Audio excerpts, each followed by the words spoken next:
आपकी आमद एमकेएम पाकिस्तान की इस रैली में सियासी बुनियाद पर है या फिर वही जो पैगाम है एमकेएम पाकिस्तान का? देखिए, मैं आपसे बताऊं कि उम्मत मुस्लिमा को आज जो मसला दरपेश है, 57 इस्लामिक ममालिक are there in the world but they are on the silent mode. अब पहली मरतबा मुत्तहिदा कौमी मूवमेंट ने और फिर सरदार अब्दुल रहीम साहब की हमें कॉल आई तो इन लोगों ने मुश्तरका तौर पर इस फ़लस्तीन कॉज के लिए अगर आवाज़ बुलंद की, ज़ाहिर हम आवाज़ बुलंद कर सकते हैं अपने जज्बों का इजहार करने के लिए, तो आवाज़ में आवाज़ मिलाने के लिए हम हाजिर हैं। और अच्छी बात यह है कि कराची को ऑन करने वाली पार्टी मुत्तहिदा कौमी मूवमेंट ने ये सहरा अल्लाह ने इनके सर बांधा, तो हम इनको अप्रिशिएट करते हैं। और हम फ़लस्तीन कॉज के लिए दाम दिरहम कदम सुखन जान माल रूह हर तरह से इनके साथ हाजिर है, इसलिए कि ये एक जमात की बात नहीं है, पूरी उम्मत मुस्लिमा का सवाल है। साहब, आपकी मौजूदगी का फ़ायदा उठाते हुए फ़लस्तीन के इशू पर, अभी मैं वोरा साहब से भी इस पर बात कर लेती हूँ।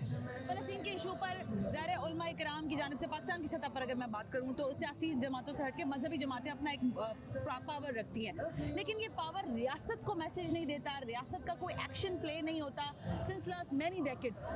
देखिए, मैं जब रियासत की बात करता हूँ तो मुझे लगता है कि पाकिस्तान में कब्र की और बल्कि कब्रस्तान की खामोशी नज़र आती है। मैंने अपनी ज़िंदगी में इस तरह कोई भी उम्मत मुस्लिमा का कौज़ और पाकिस्तान का क्या लगा हुआ नाम टैग लगा हुआ इस्लामी जमहूरिया पाकिस्तान, लिहाजा पाकिस्तान ला इलाहा इल्लल्लाह मुहम्मदुर रसूलुल्लाह का कलमा बुलंद हुआ तो इस नाम से अल्लाह ने ये पाकिस्तान आता फरमाया।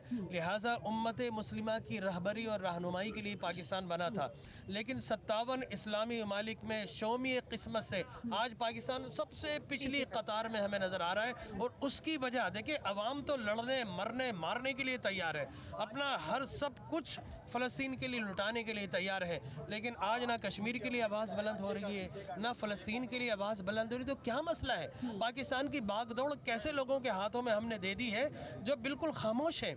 कम अज़ कम आवाज़ तो बुलंद करें। अल्लामा अशरफ गुरमानी साहब हमारे दरमियान मौजूद हैं, सुन्नी उलमा कौंसिल की रिप्रेजेंटेशन करते हैं और हमारी गाड़ी के अंदर ही देखिए सारे उलमा किराम। आज हम इसलिए आए हैं कि आज सियासत का सवाल नहीं है, आज किसी पार्टी का सवाल नहीं है, आज पूरी उम्मत मुस्लिमा का सवाल है।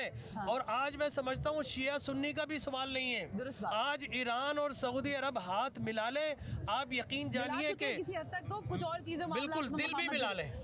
अगर दिल भी मिला लें तो मैं ये समझता हूँ कि आज तक काफिर इसलिए हमें मार रहा है कि हमें शिया और सुन्नी के फ्रेगरेंस के अंदर उन्हें फ्रेगनेंट कर दिया है, तकसीम कर दिया है। जब अगर हम एक हो गए, जो कहा था ना हमारे कायद ने, लियाकत अली खान ने, ये मुट्ठी जिस दिन बन गई तो इंशाल्लाह ये पंच बहुत जोर से लगेगा उनके मुंह पर। आज की इस रैली में कितनी शख्सियत, मतलब कितनी बड़ी रैली है, कितना नंबर्स आप समझ रहे हैं कि यहाँ पे गैदर हो सकता है?